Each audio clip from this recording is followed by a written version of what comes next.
70,000 لوگ ایسے ہیں جو بغیر حساب جنت میں جائیں گے، ان کا کوئی حساب نہیں ہوگا۔ اللہ اپنے کرم سے انہیں یوں ہی جنت عطا فرمائے۔ صحابہ نے عرض کی یا رسول اللہ صلی اللہ علیہ وسلم وہ کون ہیں؟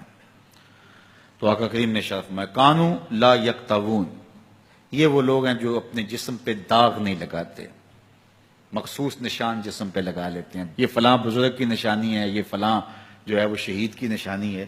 اللہ نے جب تمہیں سالم الاعضاء پیدا کیا ہے تو اپنے بدن کو تم کیوں نشانی؟ اس نے ساری نشانیاں لگائی ہیں، اس کی نشانیاں اتنی پکی ہیں کہ اس نشانیوں میں فرق بھی نہیں لگتا نا۔ یہ تمہارے انگوٹھے کی نشانی ہے، 6 ارب انسانوں کو لے آؤ اور نشان انگوٹھا لے آؤ، کسی ایک کا بھی نہیں ملے گا۔ یہ نشانی تمہارے رب نے لگائی ہے۔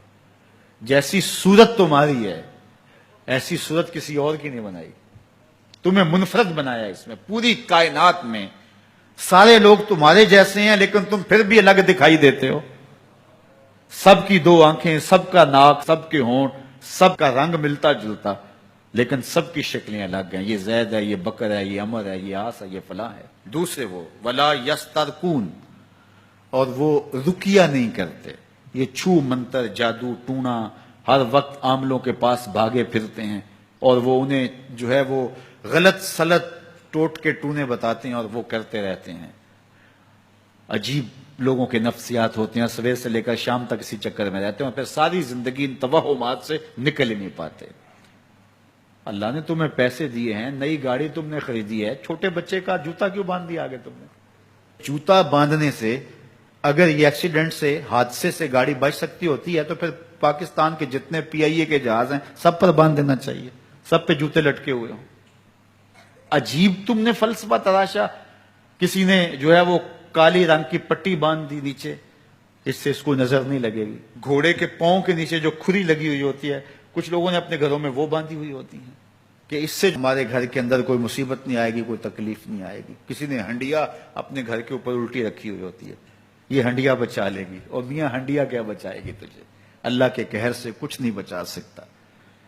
جب تمہارے اوپر کوئی مصیبت نازل ہونی ہے تو کچھ نہیں بچا سکتا۔ اگر بچنا چاہتے ہو تو پھر اللہ سے استغفار کرو، اللہ تعالیٰ کی تسبیح کرو، اللہ کی تحلیل کرو، میرے حضور پہ درود پڑھو، پھر دیکھنا کہ مصیبتیں ٹلتی ہیں یا نہیں ٹلتی ہیں۔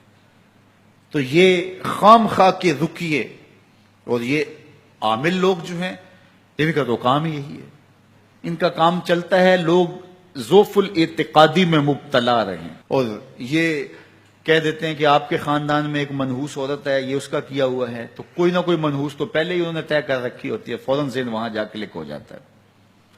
اس کا نون سے نام شروع ہوتا ہے، اس کا کاف سے نام شروع ہوتا ہے، اس کا جیم سے نام شروع ہوتا ہے، تو پورے خاندان میں کسی کا نام کاف نون یا جیم سے تو شروع ہوتا ہی ہوگا، یا دوستوں میں، تو فوراً ذہن جو ہے ادھر منتقل ہو گیا۔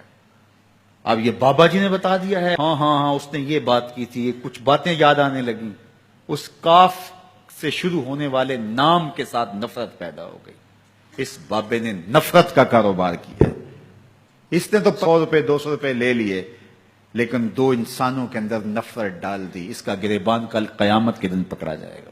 ان ملنگوں کے پاس، ان ذوف الاعتقادی کو پھیلانے والوں کے پاس کبھی نہ جاؤ۔ تمہیں مصیبت پڑی ہے، تمہیں لگ رہا ہے کہ شاید میرے اوپر جادو ہے، تو پڑھو نا سورہ بقرہ، جادو جڑ سے اکھڑ جائے گا۔ 40 دن اپنے گھر میں سورہ بقرہ پڑھو، برکت ہوگی۔ کہتے ہیں مولوی صاحب 40 دن تو نہیں پڑھی جا سکتی، 2.5 پارے، ہمیں کوئی تعویذ ہی کر دیں۔ ہم شارٹ کٹ چاہتے ہیں نا، روزانہ صبح 2.5 پارے سورہ بقرہ پڑھے، یہ تو ہم سے نہیں پڑھی جائے گی، تو آپ کوئی تعویذ ہی لکھ دیں۔ کاروبار میں برکت نہیں، میں کہتا ہوں پڑھو نا سورہ واقعہ، 3 رکوع ہیں، برکت ہوگی۔ ہم کہتے ہیں ہمیں تعویذ ملنا چاہیے، بس وہ ہم گلے میں رکھ دیں، بٹوے میں رکھ لیں، پرس میں رکھ لیں، اور ہمارا کام ہو جائے، ہمیں کچھ بھی نہ پڑھنا پڑے، ہمیں وضو تک نہ کرنا پڑے، نماز نہ پڑھنی پڑے، اور برکت ہو جائے۔ ایسے برکت تو نہیں آتی۔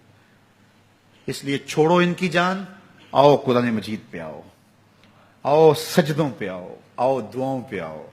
سحری کے وقت اس کی رحمتیں آواز دے رہی ہوتی ہیں، حل میں مسترزقن، ہے کوئی رزق مانگنے والا، اور تم اس وقت سوئے ہوئے ہو، سارے دن ٹھوکریں کھاتے ہو۔ آؤ نا اس وقت جھولی پھیلا کے، ہاتھ پھیلا کے کہو مالک تو جھولیاں بھر دے، تو پھر دیکھنا کبھی کمی نہیں آئے گی، عطا فرمائے گا۔